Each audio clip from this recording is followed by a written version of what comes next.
और सीधा रुख इस वक्त की बड़ी खबर की तरफ करेंगे। हिजाब पर फसाद की आंच तेलंगाना तक भी पहुंच चुकी है। अब AIMIM अध्यक्ष असदुद्दीन ओवैसी ने एक रैली के दौरान हिजाब को लेकर बड़ा बयान दिया। उन्होंने कहा, एक दिन हिजाब पहनने वाली बच्ची देश की प्रधानमंत्री बनेंगी। इस वक्त की बड़ी खबर आप तक पहुंचा रहे हैं। हिजाब के जरिए किस तरह से हंगामा और बवाल की तस्वीरें लगातार सामने आ रही हैं और उसमें ये प्रतिक्रियाएं भी सामने आ रही हैं कि किस तरह से एक दिन हिजाब पहनने वाली बच्ची देश की प्रधानमंत्री बनेंगी। ये कहना है यहां पर AIMIM अध्यक्ष असदुद्दीन ओवैसी का, जिन्होंने कहा कि एक दिन हिजाब पहनने वाली बच्ची देश की प्रधानमंत्री बनेगी। और हम अपनी बेटियों को इंशाअल्लाह ताला अगर वो ये फैसला करती है कि अब्बा अम्मी मैं हिजाब पहनूंगी, तो अब्बा अम्मी पहने बोलेंगे बेटा पहन, तुझे कौन रोकता, हम देखेंगे इंशाअल्लाह। हिजाब निकाब पहनेंगे, कॉलेज को जाएंगे, डॉक्टर भी बनेंगे, कलेक्टर भी बनेंगे, SDM भी बनेंगे, बिजनेसमैन भी बनेंगे। और एक दिन याद रखना तुम कांड की जनता, शायद मैं जिंदा नहीं रहूंगा, तुम देखना एक दिन इस देश की प्रधानमंत्री एक बच्ची हिजाब पहन के प्रधानमंत्री बनेगी।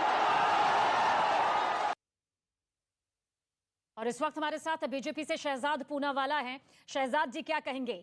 आग में घी डालने वाला जो ये काम लगातार कर रहे हैं ये तमाम दिग्गज, उसमें ये बयान किस तरह से आप लेते हैं कि एक दिन हिजाब पहनने वाली बच्ची देश की प्रधानमंत्री बनेंगी? देखिए, हिजाब के पीछे जो लगी है आग, उसके पीछे सियासी वोट बैंक का हिसाब किताब, चाहे वो असदुद्दीन ओवैसी हो, चाहे वो कैंपस फ्रंट ऑफ इंडिया हो, चाहे वो कांग्रेस पार्टी हो, चाहे समाजवादी पार्टी हो।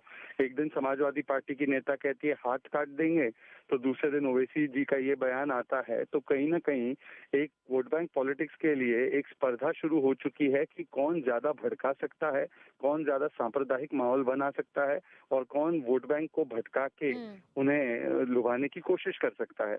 परंतु सवाल सिर्फ इतना है कि देखिए, ऑल इंडिया MIM पार्टी के नाम में ही मुस्लिमीन है, तो उनकी सोच केवल एक संप्रदाय को लेकर ही रहती है। पर ये देश संविधान से चलता है, शरिया से नहीं।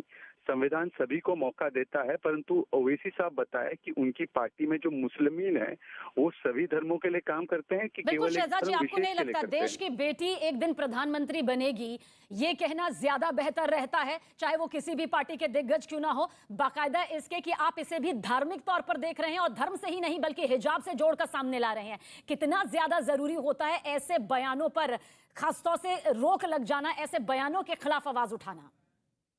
बिल्कुल, देखिए, जिनकी सोच ही एक प्रकार से सांप्रदायिक हो और जिनकी सोच ही तुष्टिकरण से ग्रसित हो, वो केवल और केवल धर्म के नाम पर देश को डिवाइड एंड रूल करते हैं, जैसे जिन्ना ने डिवाइड एंड रूल किया था और एक इस्लामिक स्टेट पाकिस्तान। बिल्कुल शहजाद जी, हमारे साथ असीम वकार साहब भी मौजूद है AIMIM से। असीम वकार जी, हिजाब पहनने वाली बच्ची एक दिन देश की प्रधानमंत्री बनेंगी, ओवैसी जी का ये कहना जरूर सामने आया, लेकिन शहजाद जी हमारे सामने और सीधा नकारते हैं किस तरह का बयान सामने नहीं आना चाहिए। नहीं तो आप बताइए कि क्या अगर ये बात कह दी गई तो क्या ये इम्पॉसिबल बात है या ये आपत्तिजनक बात है या ये कोई ऐसी बात है जिससे किसी को बुरा लगना चाहिए? क्यों नहीं बन सकती? अगर इस देश की कोई वोटर है या कोई वोटर है, वोट देता है, भारत संविधान में यकीन रखता है, हिंदुस्तान का कॉन्स्टिट्यूशन उस पर लागू होता है, हिंदुस्तान में वो अपने को खुद को नागरिक मानता है और देश भी उसको अपना नागरिक मानता है, तो क्यों नहीं बन सकती? असीम साहब, देश की बेटी को प्रधानमंत्री बनने के लिए अगर कहा जाता तो समझ आता, धार्मिक तौर पर कहा जा रहा है हिजाब पहनने वाली बच्ची यहां पर प्रधानमंत्री बनेगी, किसी को कोई आपत्ति नहीं होगी, किसी भी हिंदुस्तानी को आपत्ति नहीं होगी अगर देश की जनता उसे अपना मत देकर उस ओहदे तक, उस मुकाम तक पहुंचाएगी। लेकिन हिजाब पर हंगामा, बवाल सबके सामने है, उस पर ऐसा बयान आपको नहीं लगता आग में घी डालने जैसा है? नहीं, आपके बयान से मुझे आपत्ति है। आपने कहा देश की बेटी के लिए कहा जाता, इसको आप देश की बेटी नहीं मानती? बिल्कुल मानते हैं, आप नहीं मान रहे हैं, आप बंटवारा कर रहे हैं ना, आप बंटवारा कर रहे हैं, उसे भी ओवैसी साहब बंटवारा कर रहे हैं यहाँ पर। नहीं, अभी मैडम सुबह मैं फेसबुक पर एक पोस्ट देख रहा था, किसी की, कोई विकास नाम का लड़का था, विकास यादव था या विकास मिश्रा था या विकास सिंह था, वो आगे मुझे याद नहीं उसका, लेकिन विकास मुझे याद है।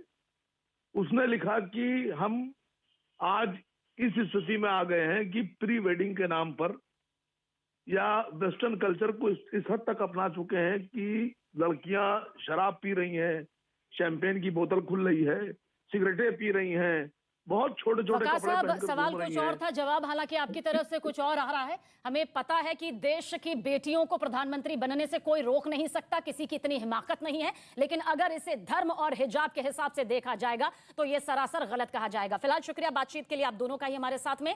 कहा जा सकता है हिजाब पहनने वाली देश की पीएम बनेंगी। ये ओवैसी की तरफ से जो बयान सामने आया है, अब इस पर भी तमाम तरह के रिएक्शन जो है सामने आएंगे, क्योंकि शहर शहर हिजाब